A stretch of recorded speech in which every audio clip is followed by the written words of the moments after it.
Empezamos con el tema de criptografía. Bien, vamos a ver criptografía, esteganografía y criptografía. Bueno, a ver, esperen. Esperen.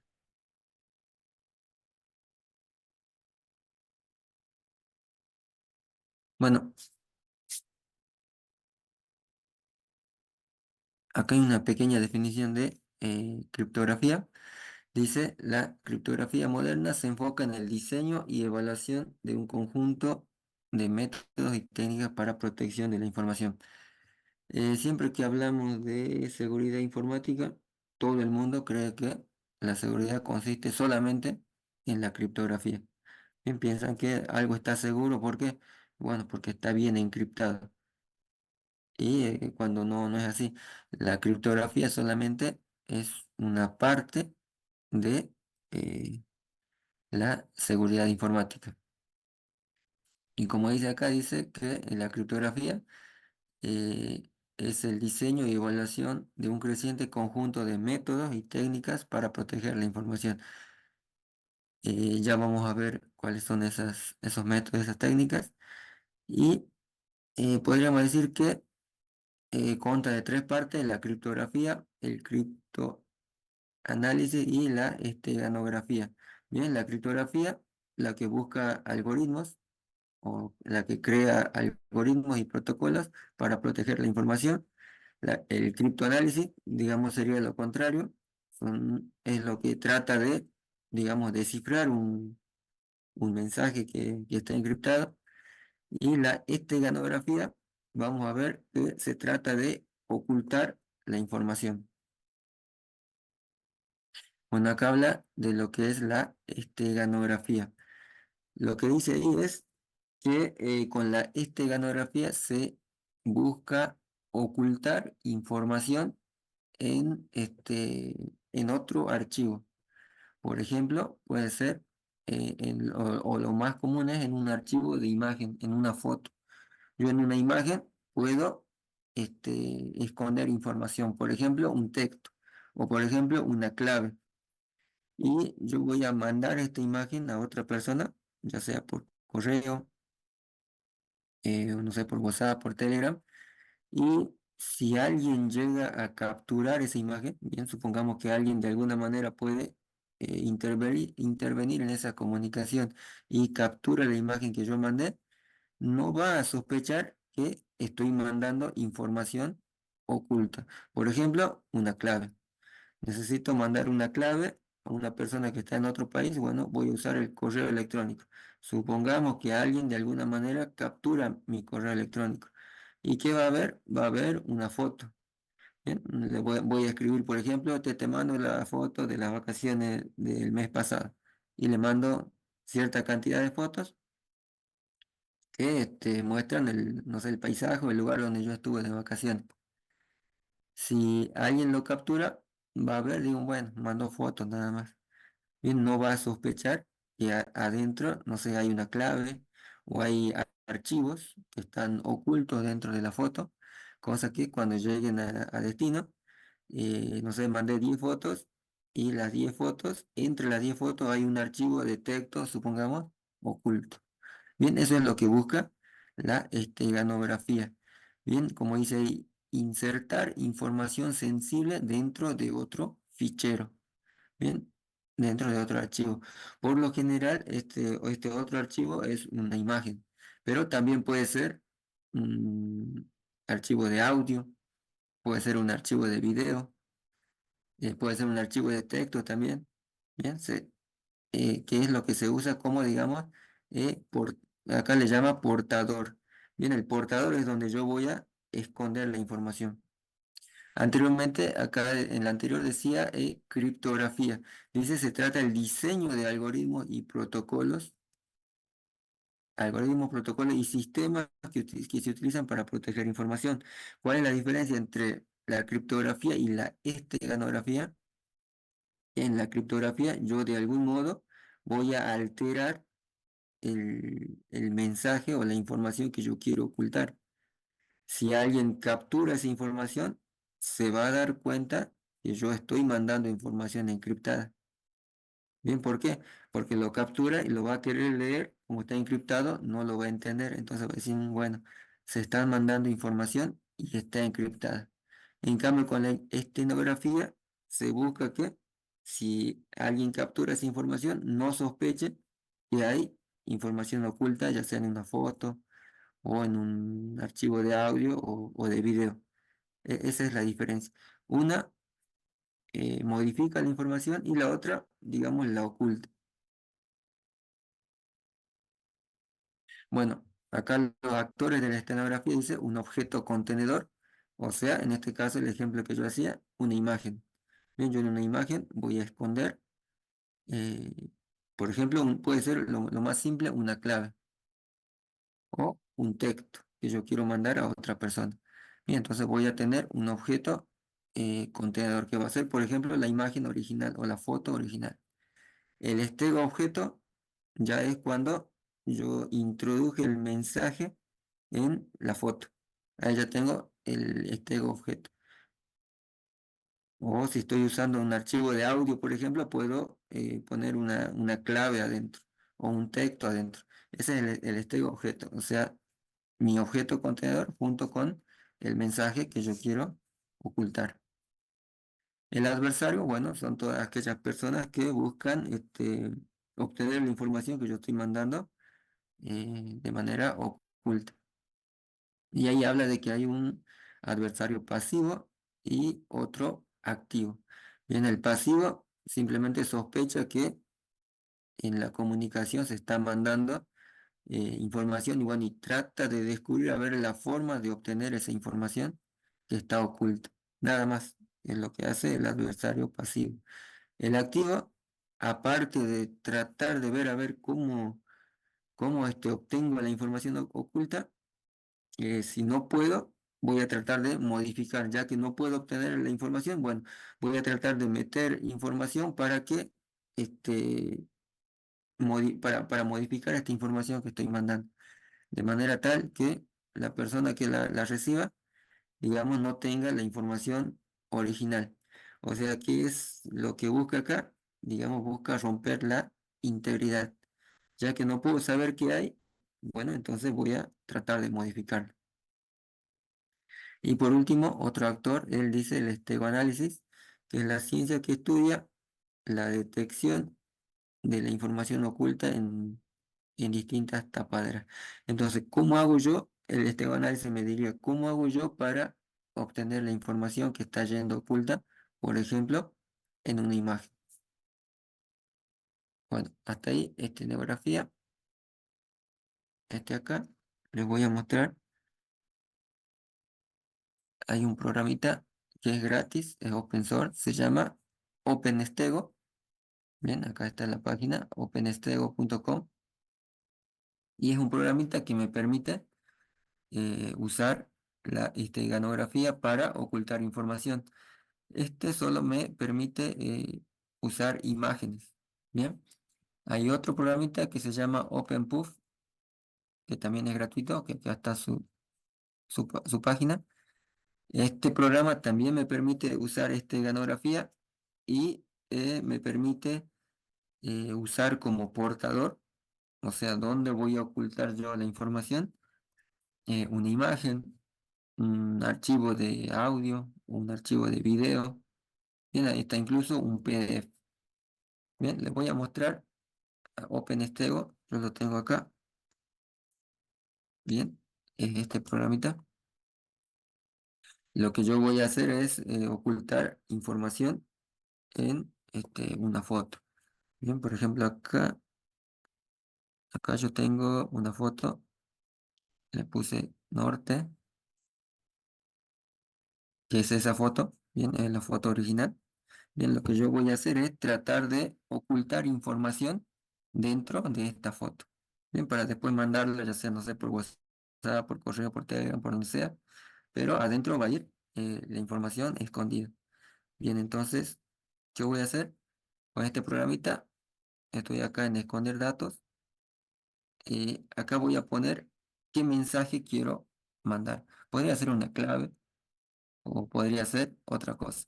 Yo para el ejemplo, no sé, voy a mandar el enunciado del práctico 2. Acá tengo el práctico 2 que ya lo hicimos. Yo quiero que ese enunciado se esconda dentro de esta foto. Bien, para hacer un ejemplo. Bueno, acá pongo qué es lo que quiero esconder y acá cuál va a ser el archivo que voy a usar como eh, contenedor. Como dijimos, un actor era el contenedor. El contenedor va a ser acá la foto que yo la llamé norte, que es la que estamos viendo. La elijo y el archivo de salida. Bien, el archivo de salida, bueno, yo le voy a poner un nombre acá que se llame, no sé, eh, archivo oculto, le voy a poner punto PNG. Bien, y ahí me va a guardar en esa carpeta archivo oculto PNG. Le puedo poner acá una contraseña, bien, no lo voy a poner ahora. Bueno, acá vean, dice algoritmo de encriptación AE128. Bueno, después vamos a ver sobre encriptación. Y no le voy a poner contraseña y le voy a dar esconder el dato. Bien, ahí está escondiendo. Dice que ya está. Bueno, voy acá a mi carpeta y tengo acá el original, que es este, y yo le puse como salida archivo oculto. Bien, y acá tengo la imagen con el archivo adentro.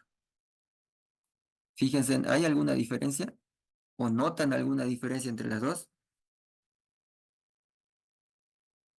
¿O no? Quizás sí, no. A ver, si no veo bien, acá como que el cielo está es más claro, celeste más claro, y acá como que está más oscuro. Esta parte como que está un poco más amarillo y está un poco más oscuro. ¿Notan eso o solo yo estoy viendo mal? ¿Se puede notar alguna diferencia? Sí se nota, profe. Sí, ¿Se profe. nota la diferencia? O sea, como que una está más clarito y el otro está más oscuro. Sí, ¿verdad? Una está más clara y otra está más oscura. Pero si yo quiero mandar información oculta, yo estoy mandando este archivo de la derecha que yo le puse archivo oculto. Bien, si alguien me captura, ¿qué va a ver? Va a ver esta imagen. Y como no tiene la original, no va a decir, bueno, y mira, este está un poquito más clarito, la original era más oscura. Bien, va a ver esta imagen y ¿qué va a decir? Bueno, es una imagen, nada más. O sea, quizá no piense que adentro estoy mandando, por ejemplo, acá un trabajo práctico. Bien, pero ¿por qué pasa esto? Bueno, por la técnica de esteganografía. De algún modo hay que alterar la imagen original. ¿Para qué? Bueno, para agregar más bits o para cambiar bits y poner el archivo oculto adentro. Bien, sí, al medio también. ¿Ves? Acá está más clarito y acá está más oscuro. Bien, pero bueno, el atacante, el que quiera, digamos, obtener la información oculta, no se va a dar cuenta que no va a tener la original, así que no va a poder comparar. Bien, va a ver esta foto de acá de la derecha, va a decir, bueno, es una foto nada más. Bien, bueno, pero acá está yendo el archivo oculto.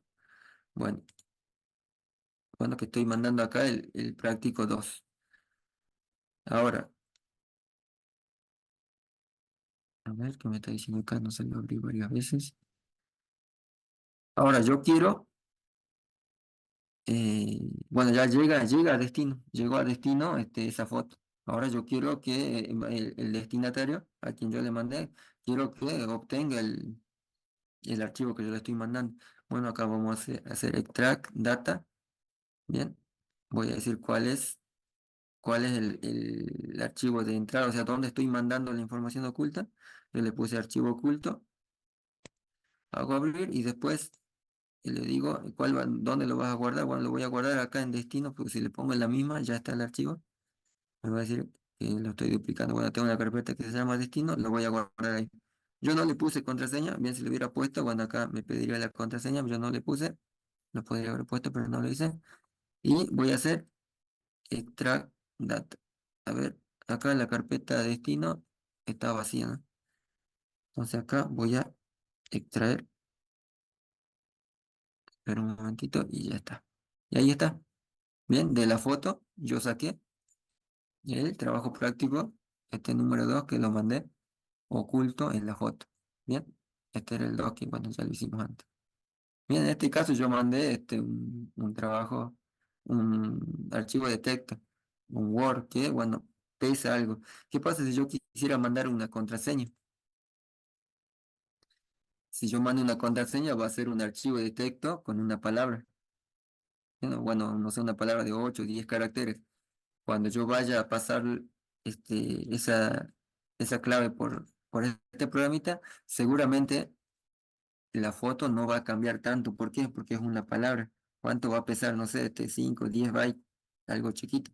En cambio, el archivo acá de ¿cuánto pesa? Bueno, 35K es un poquito más pesado. Por eso es que el original, ¿sí? 35K. Por eso es que se ve acá que la imagen cambia bastante porque estoy mandando un archivo de Word. Cambiaría menos si mando una contraseña, por ejemplo, un archivo de texto que adentro tiene la contraseña. Capaz que ahí la imagen va a ser similar, no va a haber tanta modificación. Bien, bueno, no tengo instalado el otro programa, no sé por qué lo desinstalé, pero este es similar. OpenPuff también es gratuito. Acá donde dice Hi, hago clic y bueno, se abre otra ventana y bueno, ahí tengo que poner el portador y bueno, y lo que quiero esconder. Lo bueno de esto es que no solo permite imágenes, también puedo ocultar en archivos de texto, archivos de audio, archivos de video. Bien, este que es un más sencillo, OpenStego, solamente me permite usar imágenes para ocultar la información.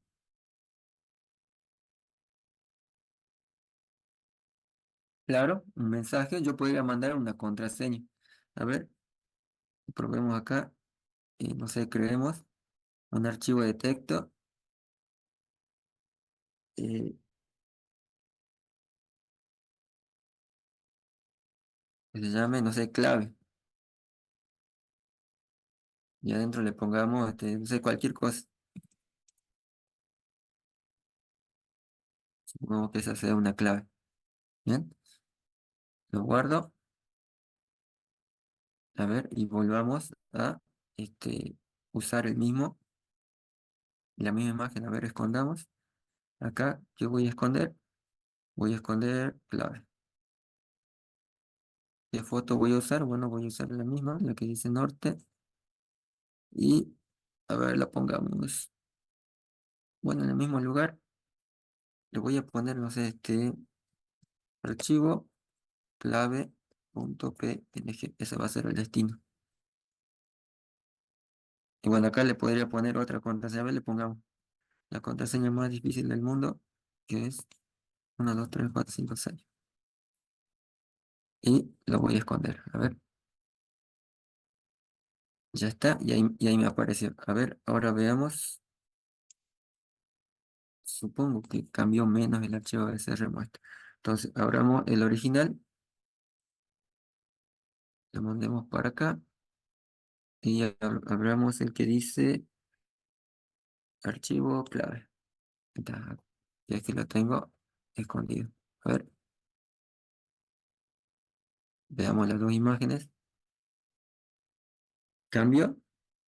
A ver, la original y el archivo clave. Sí se nota, ¿no? Aunque el archivo es más chiquito, o sea, es una clave. A ver, ¿ven algo? ¿Ven diferencia o yo estoy viendo mal? ¿Hay diferencia entre los dos archivos? Sí, no, está más claro acá el archivo clave. También está más clarito y este está un poco más oscuro. Bien, por ejemplo, el cielo, un celeste, acá un celeste claro. Y la parte de amarillo acá. Se nota que hay una pequeña diferencia, pero esta vez tengo un archivo chiquito, o sea, una José, clave. tenía una pregunta en el WhatsApp, en el chat. A ver, sí o sí debería ser un archivo, se podría mandar como solo un mensaje o enlace. Sí, o sea, lo que estoy haciendo ahora, puse un archivo, perdón, una clave dentro de un archivo de texto. Bien, Y acá no sé si me permite, o sea, creo que te está refiriendo si yo pusiera la clave directamente acá. Creo que no, no, porque dice un archivo, o sea, un mensaje. Bien, no, no probé poniendo directamente la clave, o sea, yo le puse la clave dentro de un archivo. Bien, en este caso un archivo TXT. Bien, pero ahí se ve una pequeña diferencia, ¿no? La foto está un poquito más clara. Bueno, lo mismo. Ahora, si yo quiero ir a desencriptar esto, o perdón, a obtener el archivo oculto, hago extract data. Voy a ver dónde está. Bueno, se llama archivo clave. ¿Y dónde lo voy a poner? Bueno, voy a poner acá en destino y la contraseña. A ver si la puse bien. Ahí está. Bien, voy a destino y ahí está mi archivo clave. Bien, la clave que yo había escondido anteriormente. Bien, bueno, de esa manera se usa la esteganografía para ocultar información dentro de otro archivo. En este caso, dentro de una foto, ¿no? Como les digo, también podría ser dentro de un archivo de audio o un archivo de video o dentro de un archivo, no sé, de un PDF. Bien, este programita no permite eso porque es bastante simple, pero otro como este, por ejemplo, OpenPUF, este sí permite hacer eh, esteganografía de esa manera. Bueno. Hasta ahí lo de esteganografía. A ver, sigamos con el resto. ¿Se entendió, no? ¿Alguna duda con esto? Con esteganografía. Si no, seguimos con los demás. Bien, entonces seguimos.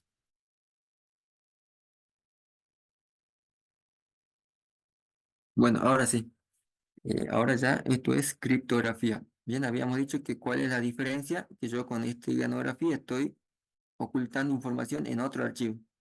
Y quien capture, o yo busco que no sospeche que estoy mandando información oculta. Con la estenografía, con la criptografía no va a pasar eso. O sea, yo voy a alterar el mensaje original. Si alguien captura, va a ver que está encriptado, o sea, va a saber que está encriptado, pero bueno, no va a poder desencriptar. Bien, esa es la diferencia. Por eso dice que la criptografía es el arte de escribir con clave secreta o de un modo enigmático. Lo que estoy diciendo, ¿qué busco hacer con la criptografía? Modificar el mensaje original. ¿Para qué? Para que quien lo capture no lo entienda.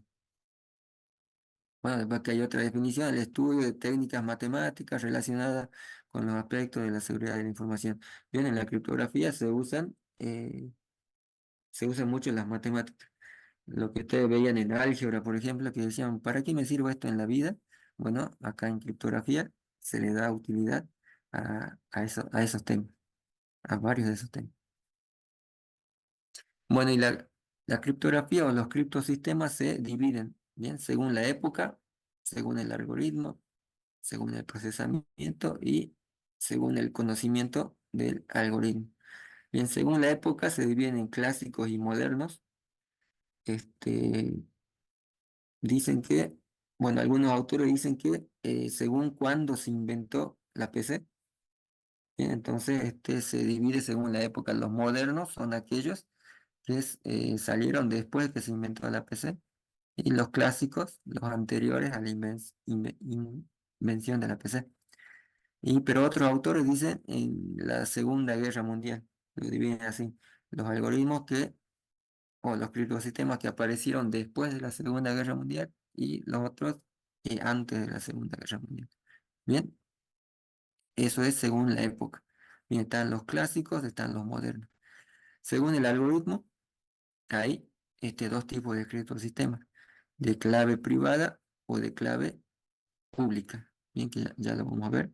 Según el procesamiento de la información, algoritmos que son en bloque o son en flujo. Y según el conocimiento sobre el algoritmo, público, estándar, propietario, personalizado.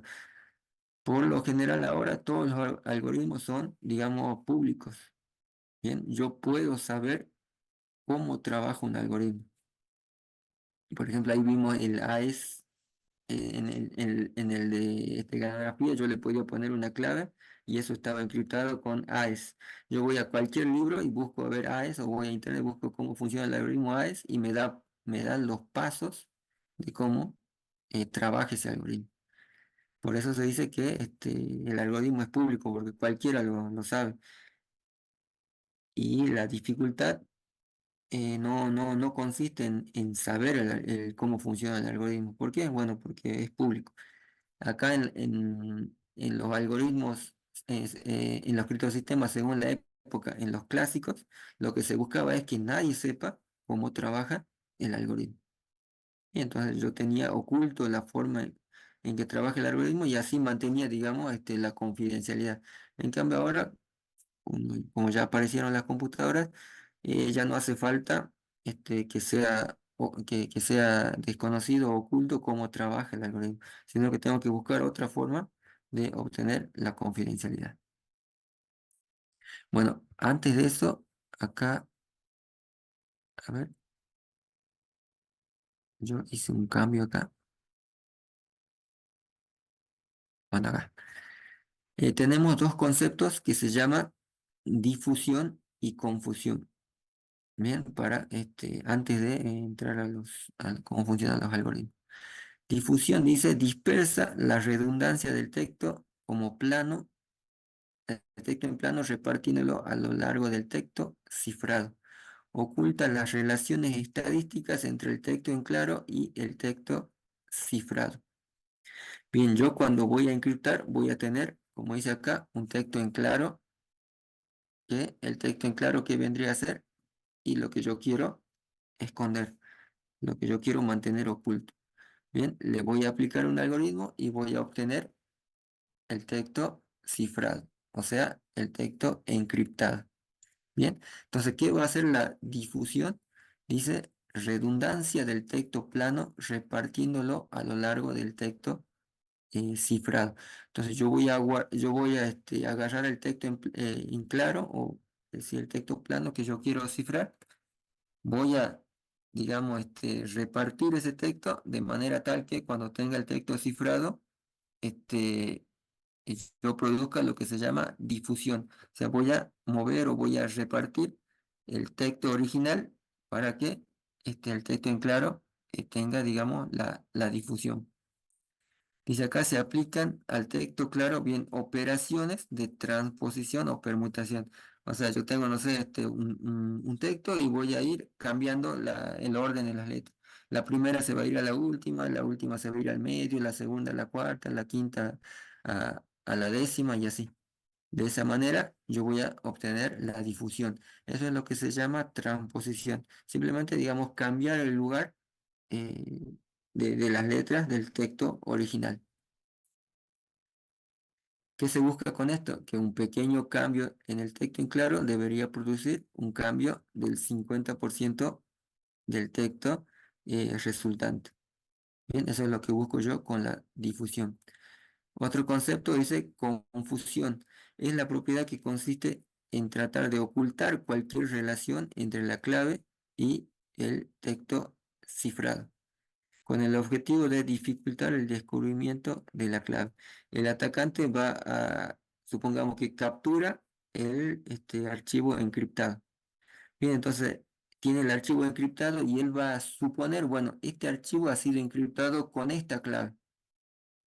Y entonces él, teniendo el archivo encriptado, y va a suponer una clave. Entonces va a empezar a hacer pruebas para ver si esa clave corresponde a la clave que desencripta el archivo encriptado. Y entonces, para que esa tarea sea difícil, es que yo busco la confusión. Bien, o sea, tratar de ocultar cualquier relación entre la clave y el texto cifrado.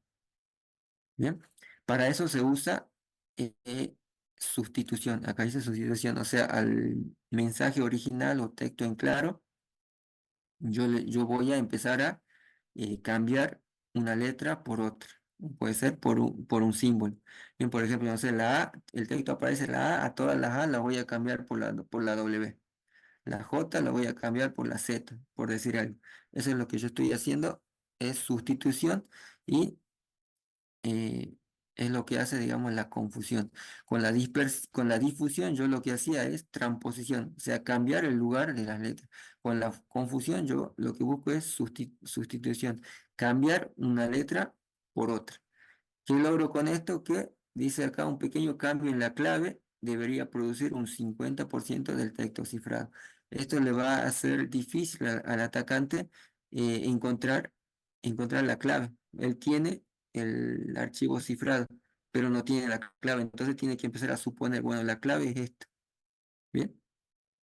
Y como yo usé la técnica de confusión, a él, al atacante le va a ser difícil dar con la clave que produjo ese archivo eh, encriptado. Bueno, y acá esto le agregué, estas dos le agregué, si bajaron del aula, no está esto, después subo, así tienen esta parte. Bueno, acá también sigue explicando la difusión. Me gustó como está explicado acá, por eso lo agregué. Dice, la difusión en criptografía se refiere a la técnica de dispersar la estructura estadística del texto en claro en el texto cifrado. Ven acá que dice estructura estadística. Por ejemplo, yo tengo un archivo de texto, si vemos en castellano, hay letras que se repiten más que otras. Por ejemplo, en castellano la letra E es la que más se repite.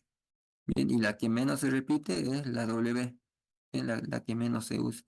Entonces un atacante dice, bueno, este texto yo sé que está escrito en castellano, por lo tanto la E se va a repetir muchas veces.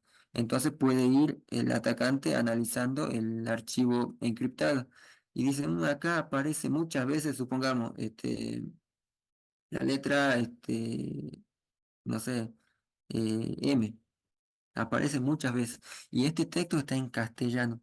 Ah, entonces como en castellano la letra E es la que más se repite y acá en el archivo encriptado la M es la que más se repite.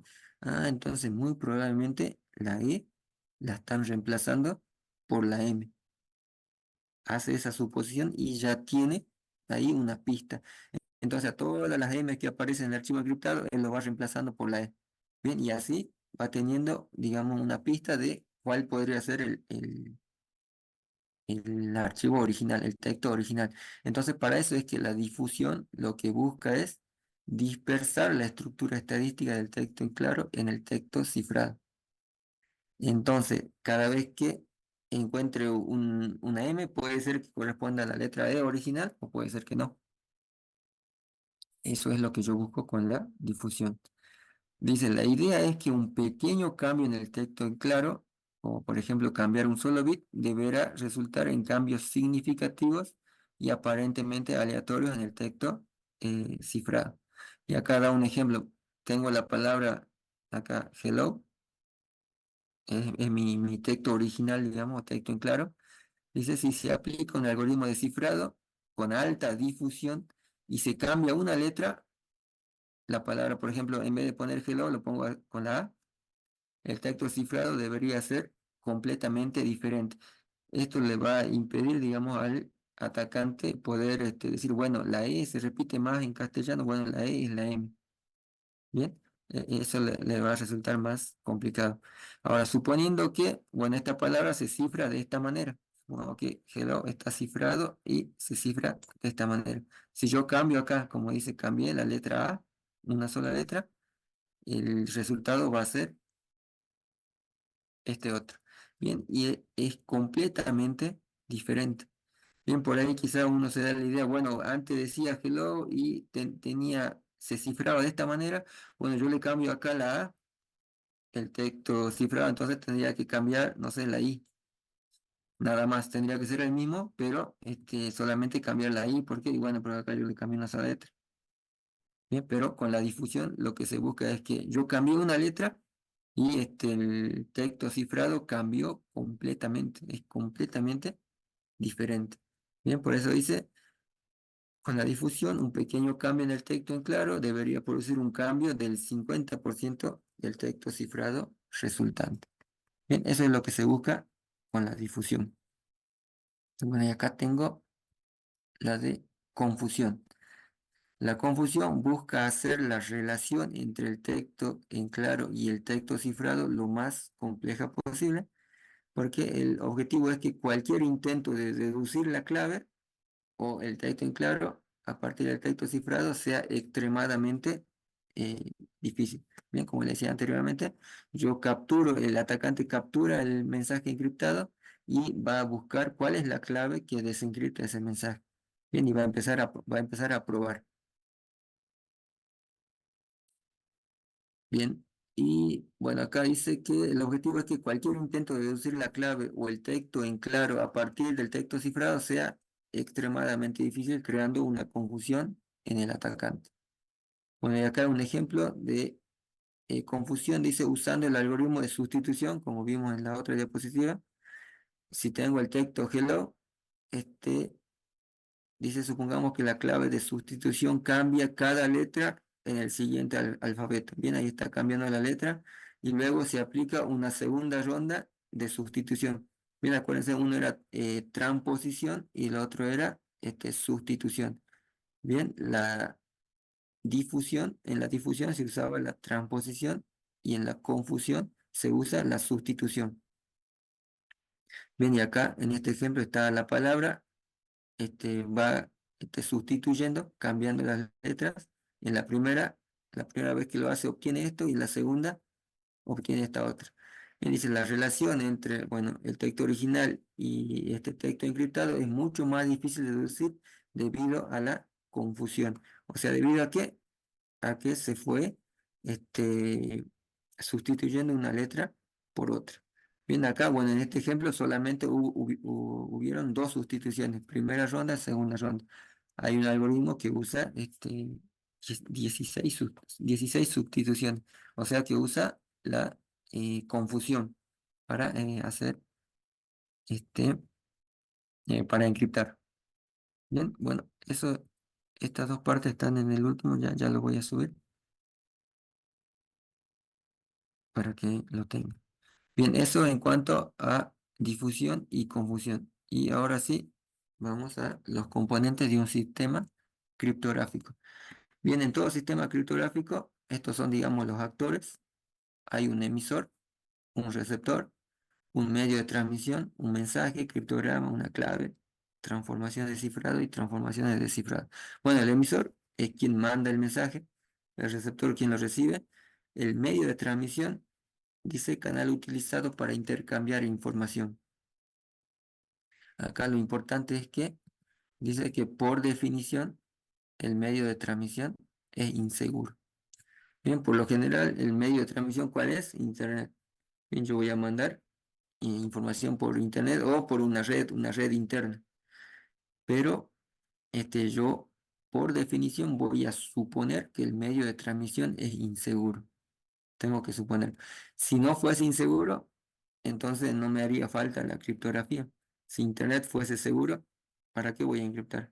Bien, si yo estoy transmitiendo información en una red interna, por ejemplo, una red interna de la empresa, si es segura, para qué voy a encriptar? Mando la información así nomás sin encriptar. Pero por definición yo digo que el medio de transmisión es inseguro. Acá el mensaje es otro componente de un sistema criptográfico. Siempre que decimos un mensaje, suponemos que es un texto, pero no siempre es así. Puede ser un archivo de audio que yo quiero mantenerlo confidencial, que nadie lo escuche. Entonces lo puedo encriptar, lo puedo mandar encriptado y es un archivo de audio, o sea, no tiene que ser un texto necesariamente. Puede ser un video, un archivo de video, puede ser una base de datos. Yo necesito mandar, no sé, el registro de una base de datos y quiero que esté eh, oculto. Bueno, puedo encriptar la base de datos que acá en los componentes de un sistema criptográfico se llamaría el mensaje. Bien, entonces el mensaje no es necesariamente texto, puede ser audio, video, una base de datos, entre otras cosas. Criptograma lo llama al documento cifrado. Bien, yo tengo el texto, o tengo, mejor dicho, el mensaje, le aplico un algoritmo de encriptación y tengo el criptograma. Clave, bueno, todo criptograma me va a pedir una clave. ¿Para qué? Para poder realizar la encriptación. Para desencriptar voy a tener que darle la clave. Acá transformaciones de cifrado y transformaciones de descifrado. Bueno, ahí está explicado qué es, pero en simples palabras, ¿qué es? Es una función. Es una función que encripta y desencripta.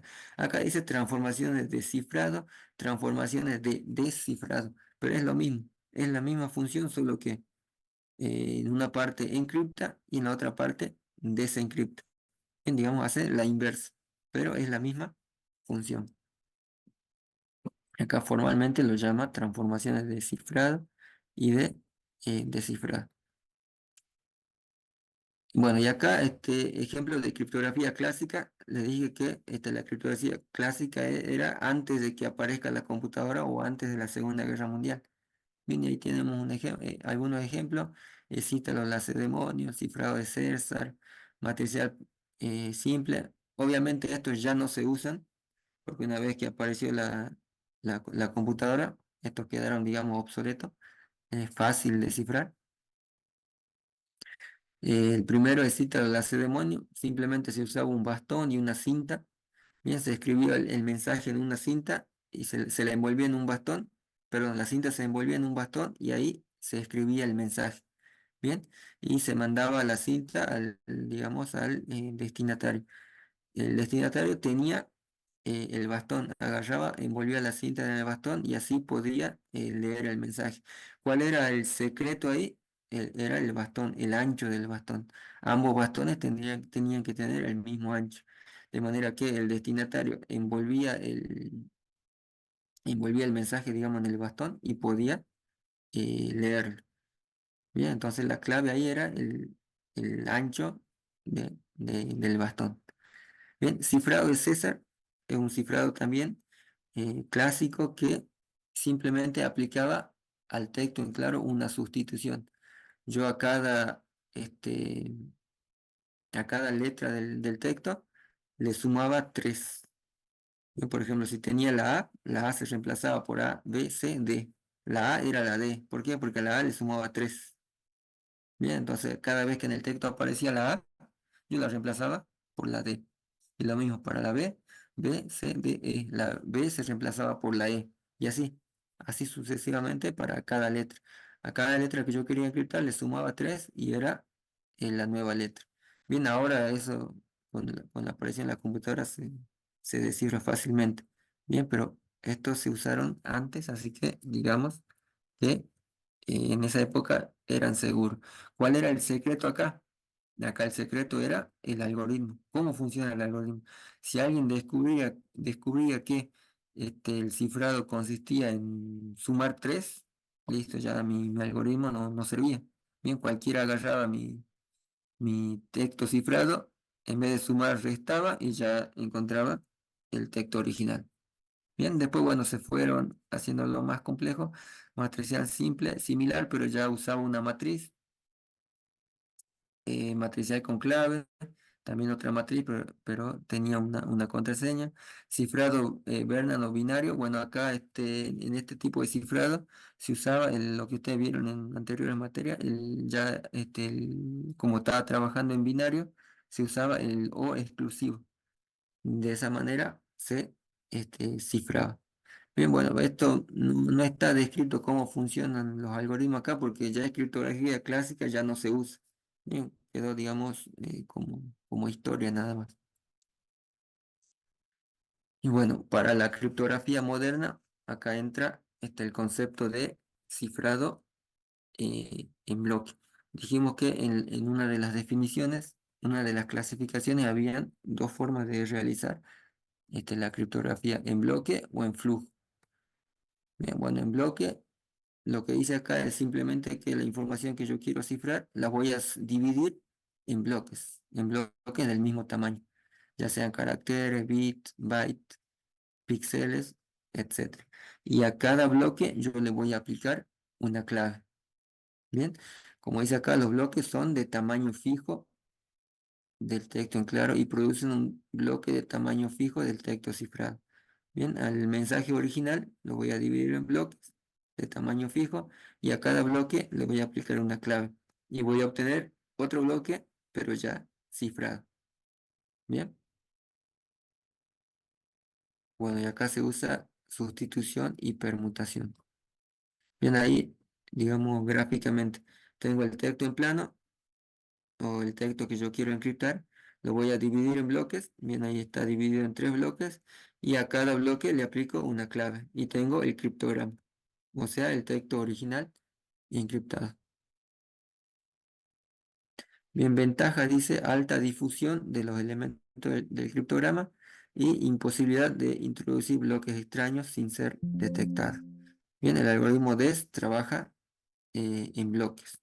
Bueno, que ya lo vemos. Y hay otro cifrado también que se llama influjo. Este tipo de cifrado dice que a cada elemento eh, se le aplica, o sea, a cada elemento del mensaje original, ya sea un bit o byte, se le va a aplicar una clave. Bien, el otro era al mensaje original, se lo divide en bloques. Este no, a cada elemento de información se le aplica una clave. Bien, y acá tengo de manera gráfica, tengo el texto en plano y tengo una clave. A cada elemento del texto en plano le voy a aplicar la clave y voy a obtener, digamos, el texto cifrado. Bueno, en flujo o en bloque. Acá, ¿cómo hago yo para tratar de descifrar, digamos, un criptograma o un texto cifrado? Una de las formas más comunes o que se conoce desde siempre es el ataque por fuerza bruta. ¿A qué se refiere? Bueno, yo capturo un archivo encriptado. ¿Qué es lo primero que voy a hacer? Bueno, voy a tener que empezar a probar claves una por una. A ver, puede ser que a ver, este es de tal persona, capaz que puso como clave su número de documento. Y voy a empezar a probar como clave el número de documento, la fecha de nacimiento, el número de teléfono, no sé, el nombre del hijo, y así. Hasta que, bueno, puede ser que llegué a descubrir cuál es la clave que generó ese archivo. Pero acá dice que un algoritmo está bien diseñado si la forma más simple de ataque es la búsqueda exhaustiva de clave. Bien, voy probando una por una. El ataque de fuerza bruta dice, consiste, bueno, en probar todas las claves posibles. Para una clave de n bit, el número total de claves posibles es igual a 2 a la n. En promedio habrá que probar la mitad de clave hasta dar con la clave concreta. Y después dice que hoy para que el ataque sea computacionalmente irrealizable se recomienda una longitud mínima de 128 bits de clave. Mientras más grande o más larga sea la clave, va a ser más difícil de encontrar la clave que descifra el criptograma. Bien, el ataque por fuerza bruta. A ver, hasta ahí. ¿Se entiende? ¿Se entiende hasta ahí lo que venimos viendo? Porque acá ya entramos a los algoritmos en sí. Sí, profe. Bien. Bueno, ya vimos a ver, quiero que vean acá, que volvamos acá, a la clasificación de los criptosistemas. Según su época, los clásicos decimos que era el excítelo, el lacedemonio, el matricial con clave, el algoritmo de César, que ya no se usan, pero bueno, quedaron obsoletos. Vamos a entrar ahora a los modernos, que aparecieron cuando se inventó la computadora. Ya vimos según en bloque o en flujo. Y ahora vamos a ver esta parte según el algoritmo de clave secreta o de clave pública. Bien, ahí vamos. Ahí está. Dice clave privada o clave secreta. Bien, también se llama simétrico. El cifrado simétrico consiste en utilizar la misma clave para el cifrado y el descifrado. Bueno, estos algoritmos es lo que, digamos, nosotros estamos acostumbrados a hacer. Siempre que queremos encriptar o ocultar algo, le ponemos una contraseña. Bien, la contraseña sería, digamos, lo que debo mantener en secreto. Recién vimos ahí cuando estaba haciendo el de estenografía, ahí yo le ponía la foto, le ponía el mensaje que quiero esconder y me pedía una clave. Bien, y ahí decía AES. Bueno, ese es un algoritmo simétrico. Yo estoy usando la misma clave para encriptar y para desencriptar. Bien, yo en el ejemplo le puse la clave 1, 2, 3, 4, 5, 6. Bien, yo agarraba, a esa foto le puse un mensaje adentro. Yo la mandaba al destinatario. El destinatario, ¿qué hacía? Abría la foto o digamos usaba el mismo programa, cargaba la foto y tenía que tener la misma contraseña que yo le puse. Si no tenía la contraseña, no puede desencriptar, digamos, el mensaje oculto en la foto. O sea que estamos usando la misma clave tanto para encriptar como para desencriptar. Ese es el criptosistema simétrico de clave privada o de clave secreta, en donde se usa una sola clave. Entonces tengo al emisor, bien, el emisor es quien quiere encriptar un mensaje. Bien, ya sabemos que el mensaje no es necesariamente un texto, puede ser un audio, un video, una base de datos, entre otras cosas, solo que se llama mensaje. Y ¿qué va a hacer el emisor? Va a usar una clave única. Bien, acá una clave K. Va a aplicar, digamos, una función de encriptación y va a obtener un criptograma. Bien, que dijimos que es el criptograma, simplemente el texto o el mensaje ya cifrado. Este mensaje cifrado va a viajar por un medio de comunicación, que por lo general es Internet, que dijimos que por definición es inseguro. Bien, si no fuese inseguro, bueno, no haría falta la encriptación.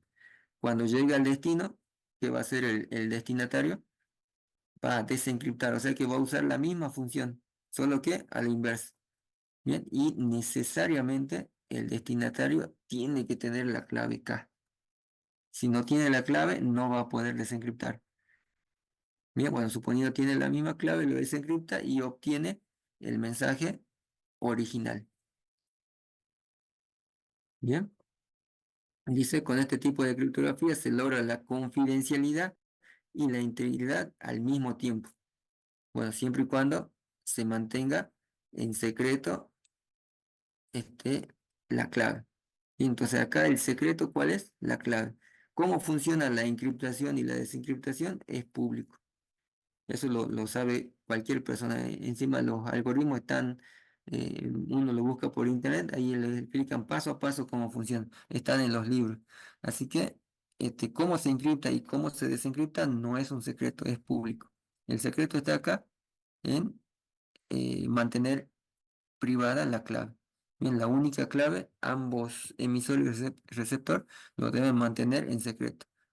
Bien, alguien me descubre la clave y listo, ya este sistema no sirve porque con la clave puede desencriptar cualquier persona. Bien, bueno, y acá hay un ejemplo, ahí le explica, esto fue uno de los primeros algoritmos de encriptación de clave privada, de clave secreta o simétrico. Bien, se llamaba DES, lo inventó IBM en el año 70, después en el 76 ya fue un estándar. Bien, ¿cómo trabaja este algoritmo? Bueno, acá está cómo trabaja, dice bloques de 64 bits. Entonces este hace un cifrado en bloque, no en flujo. Acuérdense que había dos tipos de cifrado, en bloque y en flujo. Este trabaja en bloque. Al mensaje original lo divide en bloques de 64 bits. Bien, y a cada uno de esos bloques le aplica una clave. Acá dice clave de otros 64 bits, 56 bits clave, 8 bits de paridad impar y demás. Bien, y va tomando los bloques de entrada de 64 bits y realiza, bueno, acá este, una permutación según una tabla. Después el bloque resultante lo divide en dos y demás. Bueno, esto es lo que, digamos, cómo trabaja este algoritmo. Y bueno, y acá creo que está más detallado. Bien, ahí dice que hace 16 será 16, hace 16 vueltas. Bien, ¿cómo trabaja el algoritmo DES? Bueno, ya no se usa este algoritmo DES porque con el poder de cómputo que hay ahora, es fácil, digamos, descifrar un mensaje encriptado con este algoritmo. Pero en el año 76 fue declarado estándar. Tengan en cuenta que en esos años no, la computadora no era algo que lo tenían todos, bien, solo las empresas tenían computadoras y el poder de cómputo, digamos, la capacidad de cálculo no era como la de ahora. Por eso es que este algoritmo fue útil en ese entonces. Bien, lo importante de acá es que este es un algoritmo de clave privada porque usa una clave para encriptar y para desencriptar y que trabaja en bloque. No es en flujo, sino en bloque de 64 bits. Bien, y acá está cómo funcionaba este algoritmo. Bueno, ¿por qué digo que ya no se usa? Bueno, porque hubo challenge, o sea, digamos como competencia a ver quién tarda menos en descifrar un mensaje encriptado con este algoritmo. Se hicieron varias competencias. Bueno, ahí ya en el 97 se logró encontrar la clave, o sea, romper la clave en 96 días con 80.000 PC distribuidas en Internet, evaluando, dice, 7.000 millones de claves por segundo. Bien, en el 97, en el 98 y después acá en el Challenge 3 ya dice se unieron y bueno, esas computadoras ya en 22 horas lograron romper la clave. Bien, ahora capaz que con el poder de cómputo que hay ahora, esto lo rompen, no sé, en minutos. Por eso, digamos, ya no se usa ese tipo de encriptación. Solo, digamos, quedó en la historia. Bien, quedó como algo histórico.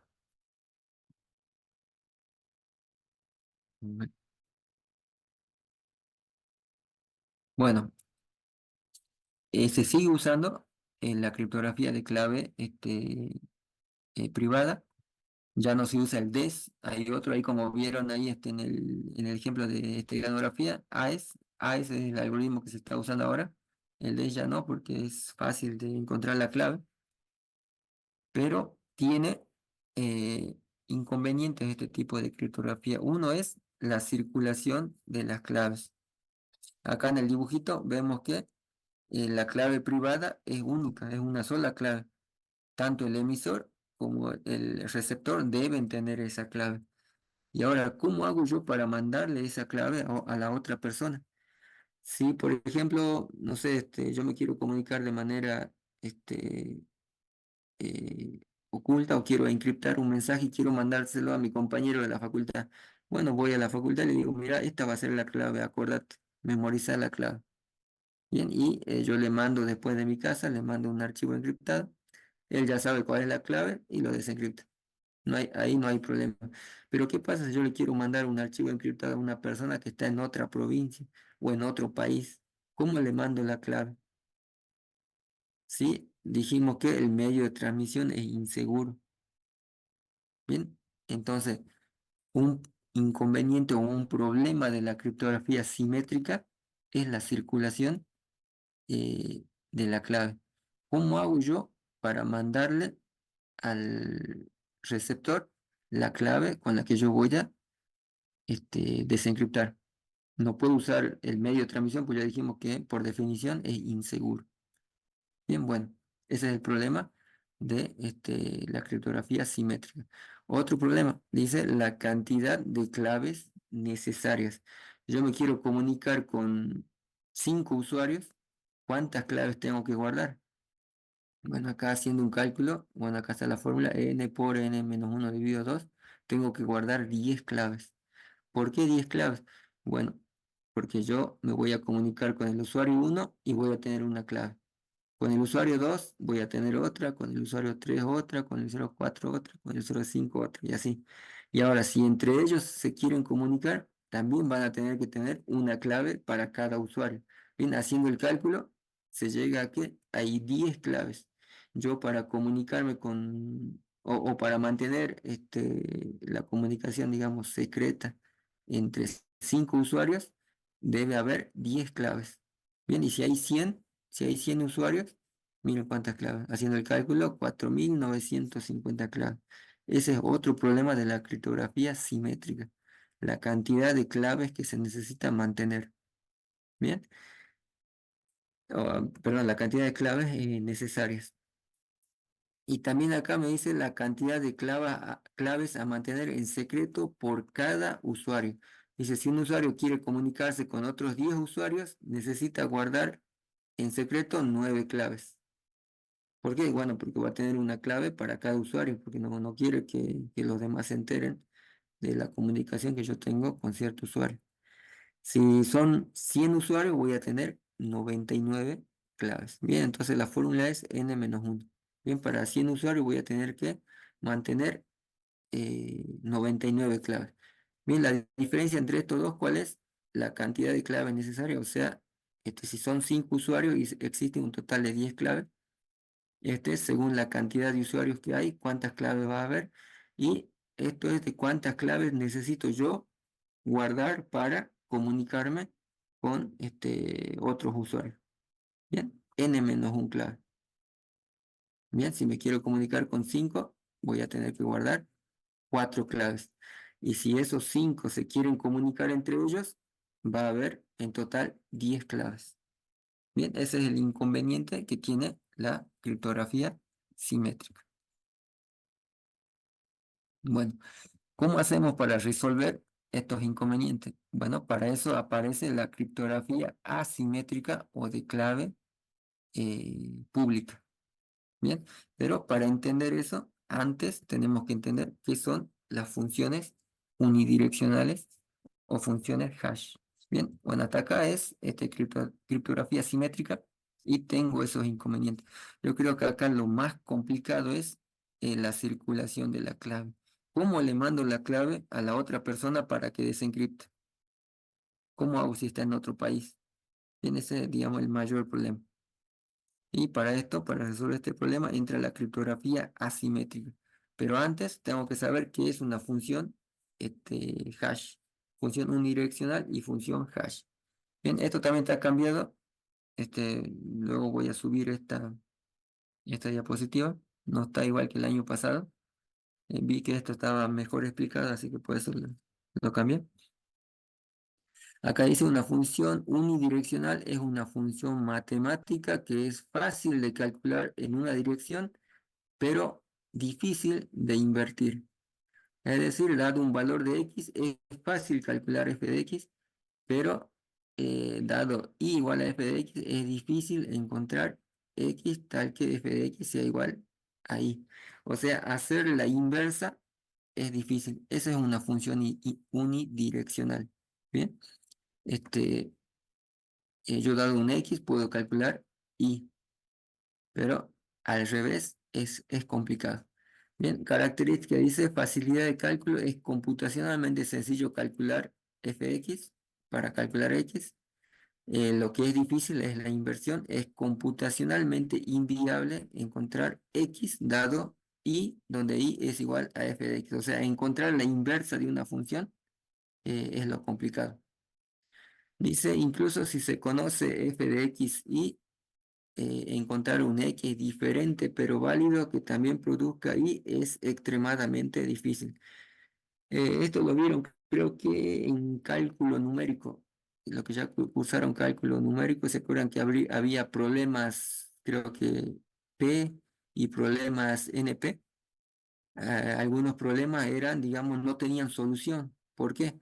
Y porque era computacionalmente imposible hacer el cálculo. Bien, eso tiene que ver con esto, con las funciones unidireccionales. De un lado es fácil calcular, pero es computacionalmente imposible calcular el inverso de esa función. Por ejemplo, acá dice multiplicación de números grandes. Multiplicar dos números grandes es fácil, pero factorizar el producto, o sea, encontrar esos dos números que dieron el resultado, es difícil. Bien, computacionalmente es difícil encontrar el inverso. Mira, a mí me dan a multiplicar dos números. Supongamos que esos dos números tengan 300 dígitos. Bien, yo lo puedo hacer fácil. Multiplico esos dos números, no me importa si tienen un dígito o 300 dígitos. La multiplicación es fácil. Bien, una computadora multiplica dos números, no importa si tiene dos dígitos o tiene 300 dígitos. Bien, hago la multiplicación y obtengo el resultado. Ahora, si a mí me dan el resultado de esa multiplicación y me dicen, a ver, encontrar los dos números que multiplicados me dan este resultado. Bien, eso hasta hoy es computacionalmente imposible. Bien, a eso es lo que se llama función unidireccional. Y otro problema acá dice el logaritmo discreto. Es sencillo calcular una potencia de un número, pero es complicado calcular el exponente dado el resultado. Bien, o sea, hacer la inversa es complicado, es más difícil. Entonces, esas son las funciones unidireccionales. De un lado es fácil calcular y la inversa es complicado o computacionalmente imposible, como ya vamos a ver más adelante un ejemplo. Y bueno, eso sería función unidireccional y acá tenemos la función hash. Dice, una función hash toma una entrada, bueno, o mensaje y devuelve un valor de longitud fija, a menudo llamado valor hash, resumen del mensaje o también lo llaman digit. Las funciones hash criptográficas son un subconjunto de funciones con propiedades adicionales. Bueno, entonces, ¿qué es una función hash? Es aquella función que toma una entrada, que puede ser un mensaje, y devuelve, esto tienen que tener en cuenta, toma una entrada y ¿qué hace? ¿Qué devuelve? Dice acá, devuelve un valor de longitud fija. No importa cuán grande o cuán pequeña sea la entrada, siempre va a devolver un valor de longitud fija. Supongamos, yo quiero aplicar una función hash a un libro. El libro, no sé, está en Word, tiene 300 páginas. Yo a ese libro le paso una función hash y me va a devolver un número, supongamos, de, no sé, de 8 dígitos. Ya está. Ahora, si yo voy a querer pasarle una función hash a un archivo Word que tiene una página, me va a devolver también un número de longitud fija, también de ocho dígitos. Bien, o sea, no importa cuán grande sea la entrada, siempre va a devolver un valor de longitud fija. Bueno, y ese valor es lo que se llama hash, hash o resumen. Bien, bueno, eso es lo importante, siempre devuelve un valor de longitud fija. Dice acá, determinismo. La misma entrada siempre produce el mismo valor. Si yo al libro que tiene 300 páginas le aplico la función hash, me va a devolver un valor. Bien, ese libro se lo mando a otra persona que está en otro país, esa persona le aplica la función hash y le va a devolver el mismo valor. Bien, porque esa es la propiedad de la función hash. Bueno, eficiencia dice la función es rápida y fácil de calcular. Bien, está usando una función unidireccional. Hacer el cálculo del hash es fácil, porque está haciendo un cálculo que es computacionalmente imposible. Hacer la inversa, o sea, dado el hash, yo obtener el original, es computacionalmente imposible. Bien, por eso dice eficiencia, la función es rápida y eficiente de calcular. ¿Por qué? Porque está usando una función unidireccional. Bueno, ejemplo, seguramente esto ya lo conocen, MD5. Bien, y yo a un archivo le aplico esta función hash llamada MD5 y me va a devolver un valor, dice acá, de 128 bits. No importa si el archivo es, no sé, un texto en Word o si es una base de datos de 50 gigas. Siempre me va a devolver un número de 128 bits. Bien, esa es una propiedad de la función de hash. Bueno, ya MD5 ya no se usa, es un poco inseguro. Por eso apareció ese HA256. También dice, produce un valor hash de 256 bits. Del mismo modo, no importa el mensaje que yo le ponga, siempre me va a devolver un tamaño fijo de 256 bits. Bueno, y la última versión, SH3, que es más seguro que eh, el anterior. Dice, ofrece mayor seguridad y diferentes variantes según la longitud del valor hash deseado. Bien. Bueno, ¿para qué sirven las funciones hash? Dice verificación de integridad. Esto lo ven ustedes cuando van a bajar un archivo, por ejemplo, quieren instalar algún programa, van a la página bajan el programa, y bueno, y en la misma página le dice ahí MD5, le dice SHA y le da un numerito. Bien, ese numerito es el hash, el valor hash.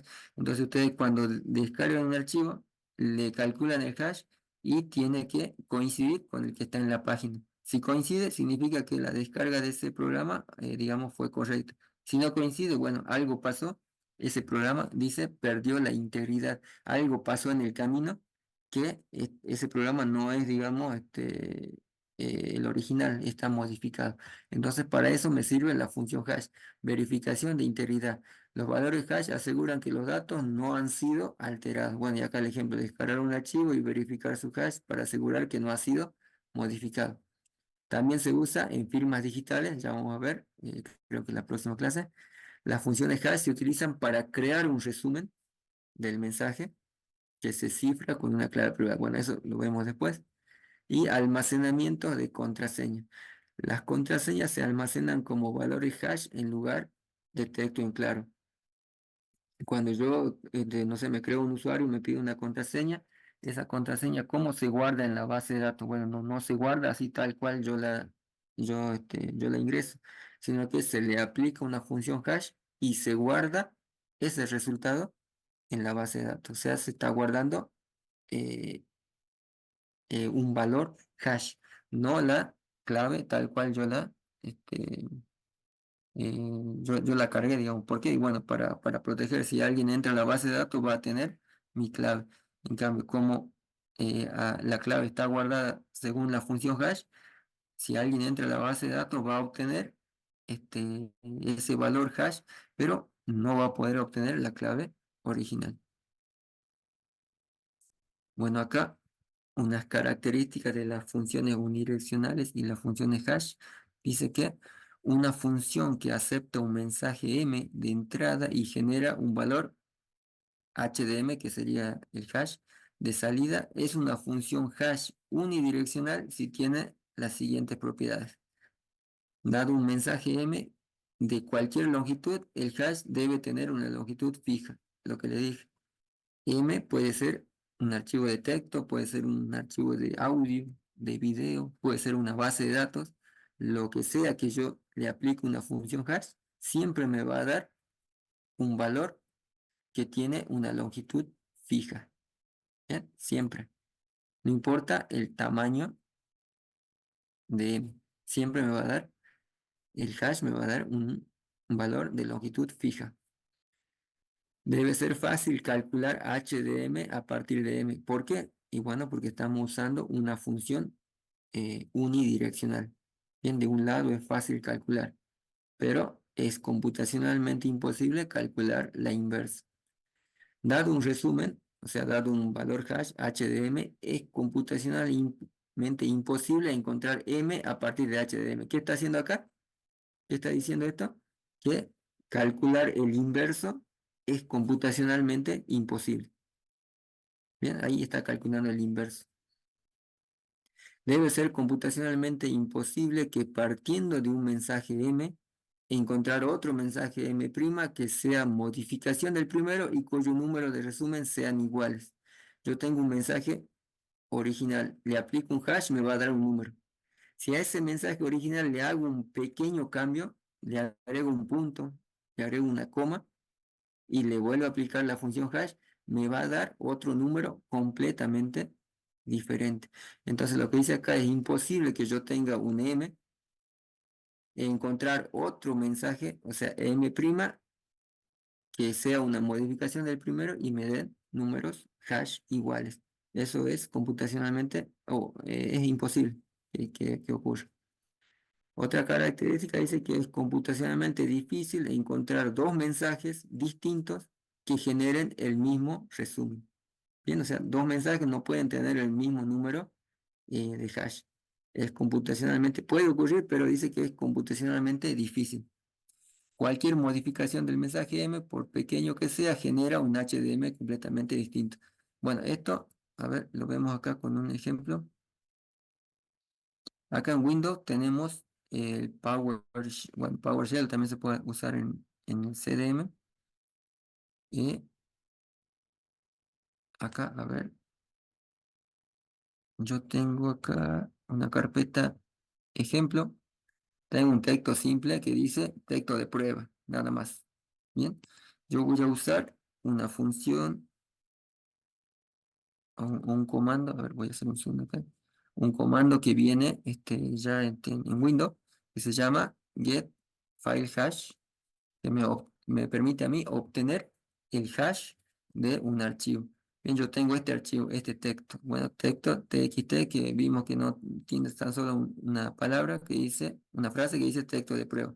Yo a este texto le quiero aplicar una función hash, o sea, yo quiero que me devuelva un número. Entonces, a ver, entonces, ¿qué voy a hacer? Voy a usar este comando de Windows, get-file hash y le paso el texto. ¿Y qué me va a hacer? Ahí me genera el número hash. Bien, miren acá está aplicando la función hash, dice que está usando el algoritmo SHA-256 y me da este número. Bien, me da ese número de esa longitud. Ahora, supongamos que, a ver, probemos con otro archivo. A ver, voy a buscar acá.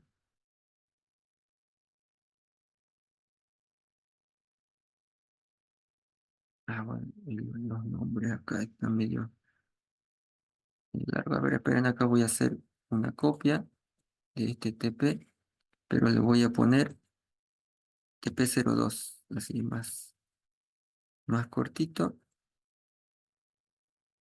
Ahí está, TP02. Y acá voy a hacer de TP02 punto docx. A ver qué número me da. Uy, me dio mal. A ver por qué. Ah, claro, no está, estoy en ejemplo, perdón. No estoy en la carpeta.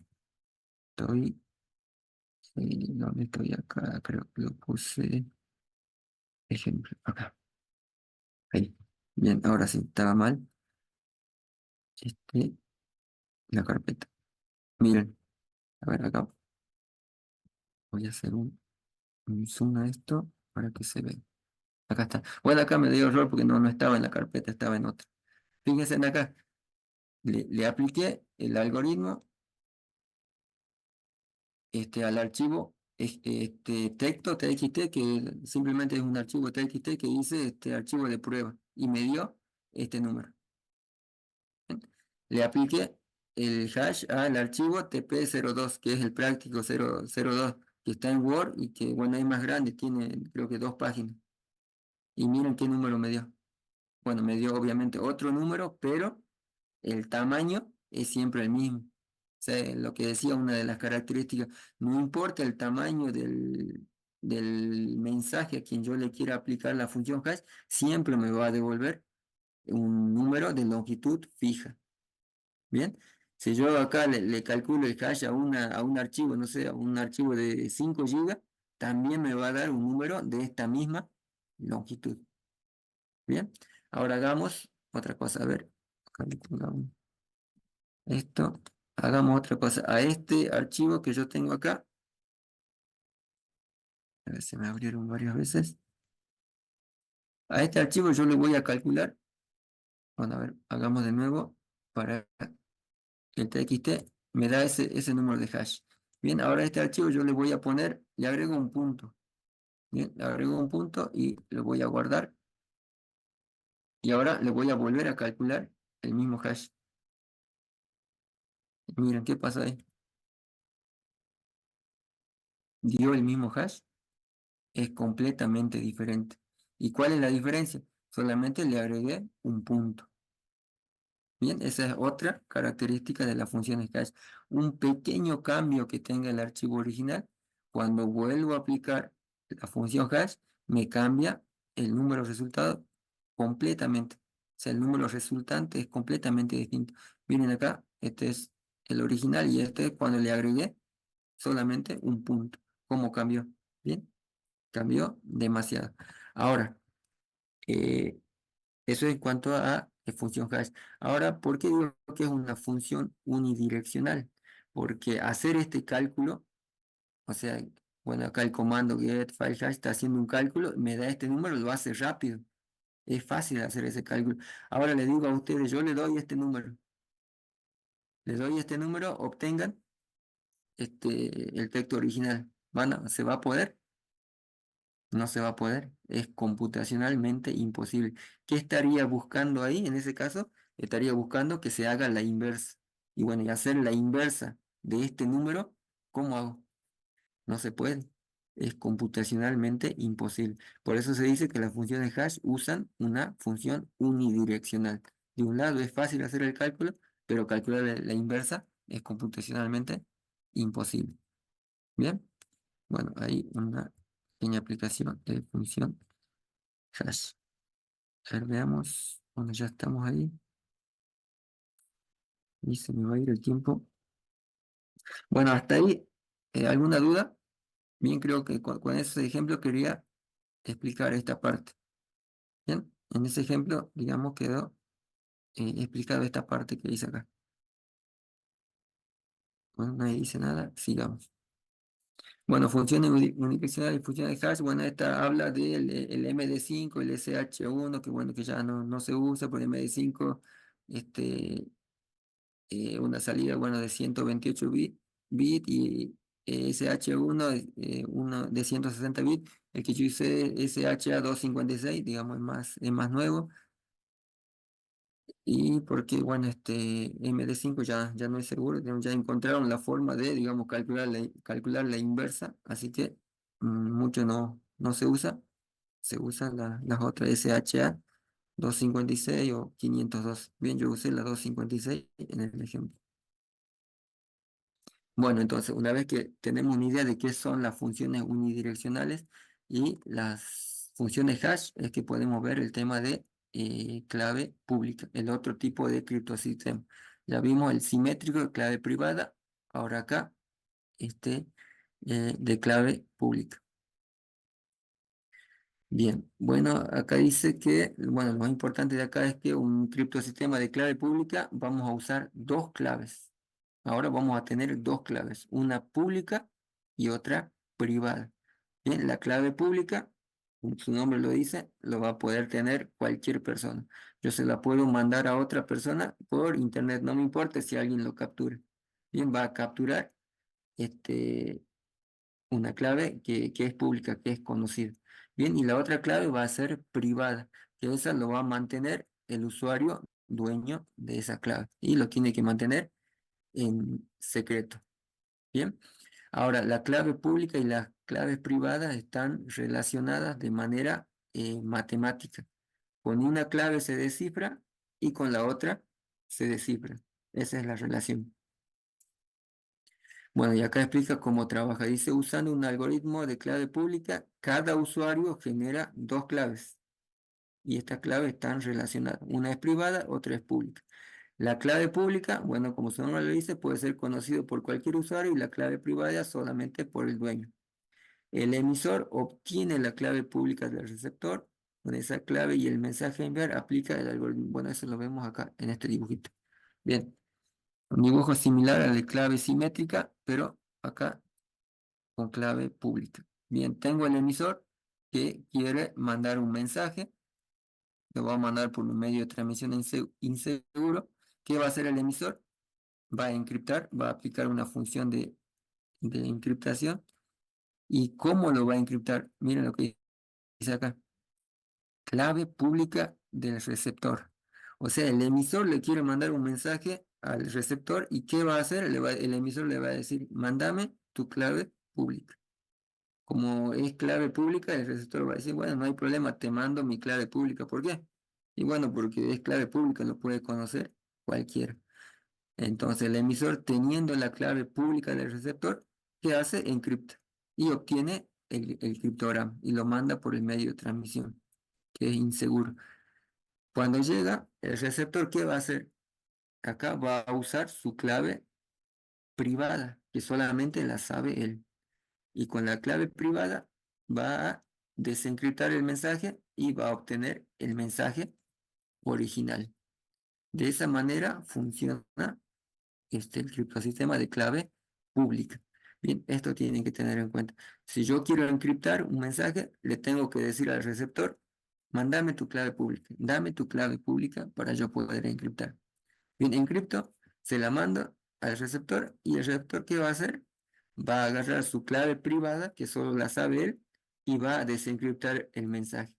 ¿Cómo es posible esto? Y bueno, la clave pública y la clave privada están relacionadas de manera matemática. Yo cuando me creo mi clave privada, se aplica un algoritmo usando funciones hash, funciones unidireccionales, y se crea una clave pública. Bien, ahí, digamos, entra lo que es función unidireccional. Yo genero mi clave privada y a partir de esa clave privada se crea la clave pública. Eso es fácil. Pero ahora yo teniendo la clave pública es computacionalmente imposible obtener la clave privada. ¿Por qué? Bueno, como vimos antes, está usando una función unidireccional. El inverso es imposible, computacionalmente imposible calcularlo. Y después acá un mensaje cualquiera. Bueno, acá estamos encriptando. Bien, estoy mandando un mensaje encriptado. Acá dice, si el propietario del par de clave usa su clave privada para cifrar el mensaje, cualquiera puede descifrarlo utilizando la clave pública. En este caso tanto, se consigue por tanto la identificación y autenticación. Esto es, digamos, el principio de la firma digital. Acá, fíjense, ¿qué estoy haciendo? Estoy usando la clave pública del receptor para encriptar.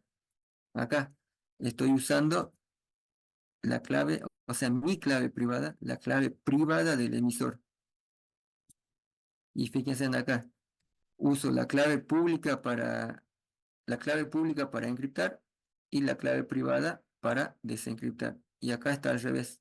Acá estoy usando la clave privada para encriptar y la clave pública para desencriptar. Bien, siempre es, digamos, al inverso. Digamos, se cifra con una y se descifra con la otra. Acá, ¿qué estoy haciendo? Acá no estoy usando la clave pública del eh, receptor. Estoy usando la clave privada. Bien, la clave privada, o sea, mi clave privada, yo soy el emisor, uso mi clave privada, lo desencripto, lo mando. El receptor va a tener mi clave pública. Si el receptor puede desencriptar sin problemas, y obtener el mensaje original, y yo no me puedo negar que fui yo quien envió ese mensaje. ¿Se acuerda que había un parámetro también que era un parámetro de seguridad, que era el no repudio? Bueno, gracias a los criptosistemas de clave pública se puede garantizar el no repudio. Y acá está el ejemplo. Yo soy el emisor, quiero mandar un mensaje, voy a usar mi clave privada. Uso mi clave privada, encripto, se lo mando, el receptor va a usar mi clave pública. Si lo puede desencriptar, entonces el receptor está seguro que soy yo el que mandó ese mensaje. ¿Por qué? Y porque él está usando mi clave pública para desencriptar. La única forma de que se pueda desencriptar usando la clave pública es que se haya encriptado con la clave privada de esa misma persona. Bien, entonces en ese caso se cumple el no repudio. Ahora, si el usuario no puede desencriptar, entonces, bueno, esto lo mandó otra persona, no lo mandó el dueño de esta clave pública. Bien, acá, digamos con esto, gracias al criptosistema de clave pública, se garantiza el no repudio. Bien, tengan en cuenta estos dos gráficos, ¿no? Por ahí se confunden. Acá está encriptando con la clave pública del receptor y acá está encriptando con la clave privada del emisor. Y en todo caso se desencripta con la otra. Bien, esto me sirve a mí para mandar información, para mantener la confidencialidad, bien, porque lo mando encriptado. Y esto me sirve para garantizar el no repudio. Entonces yo estoy seguro que si el receptor puede desencriptar, estoy seguro que quien envió es, digamos, el dueño de esa clave. Bueno, hay un algoritmo que se sigue usando ahora, que es el RSA. Eso se inventó en los 70 y todavía se sigue usando hasta ahora. Es de clave pública. Se llama el RSA. Bien, desde los 70 hasta ahora se sigue usando este algoritmo. Y acá explica cómo funciona este algoritmo. Dice, se eligen dos números primos grandes. Cuando dice primos grandes, se refiere a números de, por ejemplo, 300 dígitos. Bien, imagínense un número de 300 dígitos eh, encima primos. Bien, se elige esos dos números, se hace la multiplicación P por Q y se obtiene M. Bien, ahí estoy haciendo el cálculo de P por Q, es fácil. Por más de que cada número sea primo y encima tenga 300 dígitos, para una computadora hacer una multiplicación es fácil. Después ya se escoge una llave de encriptación también de forma aleatoria, tal que se tiene que cumplir esto y sean primos relativos. Bueno, si alguno se acuerda del análisis matemático, cuando eran primos relativos, dice cuando el MCD entre ellos me daba igual a uno. Hay que hacer esa verificación para escoger el número E. Dice la llave de desencriptación D, o sea, con cuál voy a desencriptar, será obtenida despejando esta ecuación. Bien, los que se acuerden de matemática, bien, sabrán cómo es esto. E por D igual a uno, módulo de P menos uno por D implica y demás. Bien, los números E y N componen la clave pública y D y N la clave privada. Bien, RSA usa, eh, es un algoritmo de clave pública, por lo tanto voy a tener una pública y una privada. Bien, de esta manera se calculan las claves públicas y las claves privadas. Bueno, y acá está la forma de ir encriptando y desencriptando los mensajes usando este tipo de criptografía. Bueno, RSA dice en la práctica M no es un mensaje sino un número natural. A ver, ¿qué más queda? Bueno, ahí está. Mm, creo que está acá.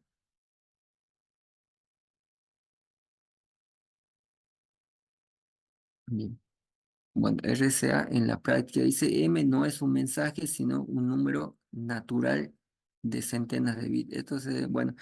El cifrado asimétrico tiene la desventaja, digamos, que lleva mucho tiempo cifrar un mensaje. Supongamos, no es lo mismo cifrar un mensaje, no sé, un archivo Word de 1 mega que, no sé, una base de datos de 5 gigas. Bien, si yo uso, por ejemplo, RSA o cualquier otro algoritmo de clave pública, esto va a demorar, va a consumir, va a demorar porque estos algoritmos al hacer cálculos eh, necesitan un tiempo. Bien, por ejemplo, acá el RCA tiene que calcular dos números primos grandes, después tiene que calcular la inversa, tiene que calcular acá, ¿cómo está acá? M no, E elevado a la menos uno, el módulo. Bien, estos cálculos demoran. Por eso es que los algoritmos de clave pública, por ejemplo RSA, no se usa para encriptar el mensaje, sino que se usa para encriptar un número. ¿Cómo obtengo ese número? Bueno, aplicando la función hash. Por eso dice M no es un mensaje, sino un número natural. Si yo quiero, por ejemplo, encriptar, no sé, una base de datos de 10 gigas, por ejemplo, y quiero usar RSA, yo no voy a usar RSA para encriptar la base de datos, sino que a esa base de datos de, no sé, de 10 gigas le voy a aplicar la función hash.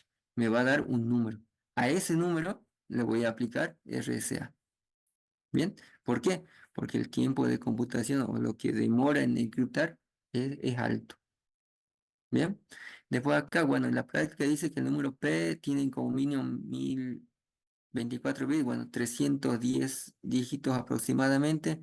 El valor de se usa un número llamado el número 4 de Fermat, que es este número porque tiene muchos ceros. Viene la manera, digamos, práctica de cómo trabaja el RSA. Bien, entonces lo más importante es que cuando yo use criptografía de clave pública, como el cálculo demora mucho, no se encripta el mensaje original, sino que se encripta un número. ¿Cómo obtengo ese número? Aplicando una función hash. Bueno, las ventajas de la criptografía asimétrica. Bueno, una de las ventajas, la clave pública es conocida por todos. Bien, acá me soluciona el problema de la clave que tenía el algoritmo de simétrico o de clave privada. Bien, ¿cuál era el problema? ¿Cómo hago yo para mandarle la clave de encriptación al receptor? Acuérdense que había una sola clave y ambos, emisor y receptor, tenían que conocer esa clave. ¿Cómo hago para mandar? Bueno, esto lo soluciona la criptografía asimétrica. ¿Por qué? Eh, Porque acá existen dos claves, una privada y una pública. Yo me quiero comunicar con mi receptor que está en otro país, yo le mando la clave pública, lo mando por correo, por WhatsApp, por Telegram, por donde sea. Si alguien me captura, no importa, no va a poder obtener mi clave privada. Bien, ahí soluciona ese problema. Dice este tipo de criptografía, bueno, resuelve el problema de circulación de claves al utilizar una clave pública. Permite conseguir la autenticación y el no repudio. Bien, esto era, lo vimos acá en esta parte. Yo cuando cifro el mensaje con mi clave privada, el receptor va a poder descifrar ese mensaje usando mi clave pública. Si lo puede desencriptar sin problema, entonces ahí tenés garantizado la autenticación y el no repudio. El receptor ahora, si puede descifrar con la clave pública, está seguro que el emisor es quien dice ser, y también el emisor no se puede negar, por eso el no repudio, no puede decir, no, yo no te mandé ese mensaje, porque si el receptor lo pudo desencriptar usando la clave pública del emisor, ahí se garantiza el no repudio. Bien, con el otro, con criptografía simétrica, eso no se podía. Bien, entonces permite conseguir autenticación y no repudio. Cada usuario, bueno, esta es otra ventaja, cada usuario debe mantener en secreto una sola clave, la privada nada más. En los criptosistemas simétricos, ¿cuántas? ¿Se acuerdan? Había una fórmula y cuántas claves yo tenía que mantener. Bien, una era n por n-1/2, el otro era n-1. Bien, acá simplemente yo tengo que mantener en secreto una clave. Me quiero comunicar con 1000 personas, yo mantengo mi clave secreta nada más. Y la clave pública, si le doy a las 1000 personas, no importa, no, esa no la tengo que mantener en secreto. Cuando necesita enviar un mensaje cifrado, solo se debe usar la clave pública del receptor. Bien, yo, por ejemplo, le quiero mandar un mensaje a ustedes, le digo, bueno, mándenme su clave pública. Todos me mandan su clave pública, yo agarro mi mensaje, agarro la clave pública de ustedes, lo encripto y se los mando. Bien, y después ustedes lo van a desencriptar usando su clave privada, que solo la conocen ustedes. Si el emisor cifra el mensaje con su, bueno, este al revés, si el emisor cifra el mensaje con su clave privada, se obtiene lo que se conoce la firma digital. Bien, el grafiquito que tenemos acá, esto es de la firma digital. Bien, dice si el emisor cifra el mensaje con su clave privada, se obtiene lo que se conoce como firma digital. El receptor puede descifrar el criptograma usando la clave pública del emisor. Bien, lo que está en ese gráfico. Con lo cual se sabe que el emisor es quien dice ser. Bien, se garantiza la autenticación y el no repudio. Bueno, no todo es bueno, siempre hay algo malo. La criptografía asimétrica también tiene sus desventajas. Y una, como le dije, los algoritmos son muy lentos. Dice hasta 1000 veces más lento que lo de criptografía simétrica. ¿Por qué? Bueno, por el tipo de cálculos que tienen que hacer. La lentitud se debe a que las claves deben ser muy grandes para asegurar la independencia matemática. Bien, por ejemplo, el RSA, números primos de 310 dígitos más o menos. Bien, el cálculo va a demorar.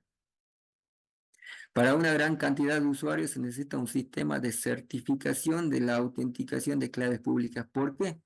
Porque, a ver, yo les digo, bueno, esta es mi clave pública y se la mando a ustedes.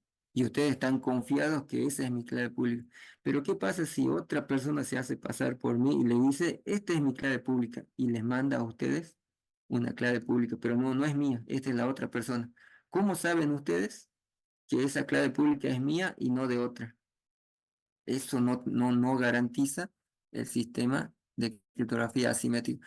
Por eso tiene que haber, dice acá, un sistema de certificación o lo que se llama un tercero en confianza. Tiene que haber alguien que diga, esta clave pública es de Juan Pérez, esta otra clave pública es de María, y así. Bien, eso no pasaba con la criptografía simétrica. Bien, en ese caso sí, esa es una ventaja. Tiene que haber alguien que diga de quién es la clave pública. Y después dice longitudes de clave mucho mayores. Para algoritmos simétricos se considera una clave segura de 128, pero para asimétricos de 1024. Bien, las claves tienen que ser de mayor tamaño. Bien, bueno, ya, bueno, justo, pues ya faltan 10 minutos. Bien, bueno, tienen las ventajas de la criptografía simétrica, me resuelve casi todos los problemas que yo tenía con la criptografía de clave privada, pero me agrega estos otros problemas. Son lentos y tiene que haber alguien que diga de quién es la clave pública para que no se haga pasar otro por otra persona diciendo esta es mi clave pública. Bien, y bueno, hasta ahí nomás. Llegamos justito, ya son -10, ya seguramente va a entrar el otro profe. ¿Alguna pregunta? ¿Alguna consulta con esta parte? Ya la clase que viene vemos en la parte de firma digital y ahí vamos a aplicar, digamos, esta parte. Bien, justo 10 minutos antes.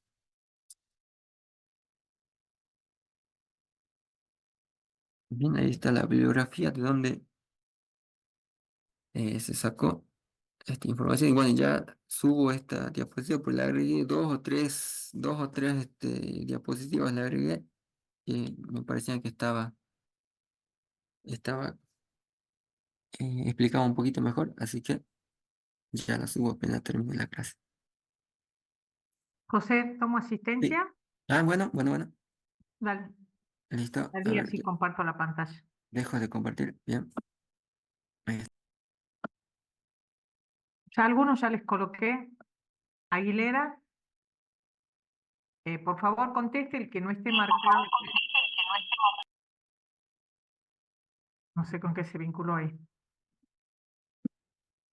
Aguilera, Ajaya, Alancay, Presente. Alaní, Álvarez, Aramayo está. Balcarce, Presente Valcarce, profe. por favor presten atención. Carrillo está. Ca- Díaz, Díaz Jorge, Presente, profe. después están todos. González Alex, no está. De paso, vean las faltas que tienen, ¿no? Ortega, Ortega Gonzalo, Pizarro Juan, Presente, profe. ya tiene 2 faltas Pizarro. Dos falta, profe. Si me dijo la semana pasada que era una. Pizarro Juan, Sí. sí, y la semana pasada, en la clase pasada no estuviste. Sí, solamente falté el martes pasado únicamente. Y después fui el jueves y me puso la asistencia, ¿se acuerdan? Ya me fijo de nuevo. Eh, Sánchez, no. Tejerina Quispe, Presente, profe.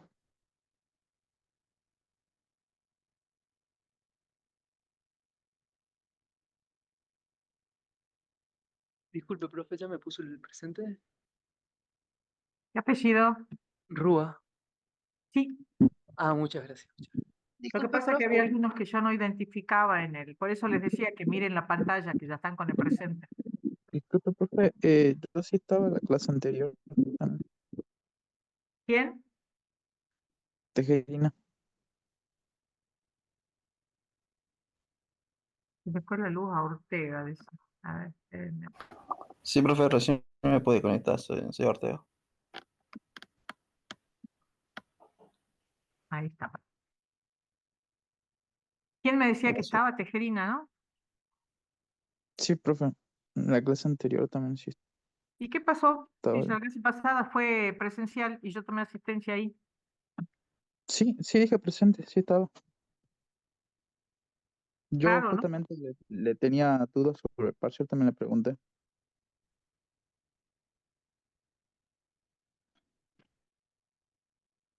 Bueno, listo. Las notas del recuperatorio vamos a tratar de tenérselas para el fin de semana. Así que bueno, revisen en el aula que ya les subimos las notas. Listo, liberemos el aula porque... Profe, Pizarro, ¿cómo hace con asistencia? Tengo que, por las dudas, antes de que cierre el aula. Pizarro, no sé porque estuviste presente, vos decís que estuviste presente en la clase pasada.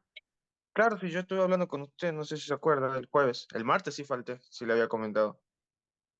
A ver, Pizarro. Yo le comenté lo del parcial, de los ejemplos, qué ejemplo puede poner análisis de riesgo y todo eso. No, pero es que no es del parcial el ausente, son de dos No, clases.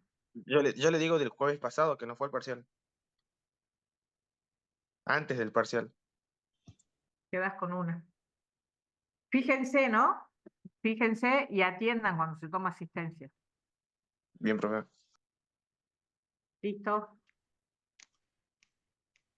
Salgamos, por favor.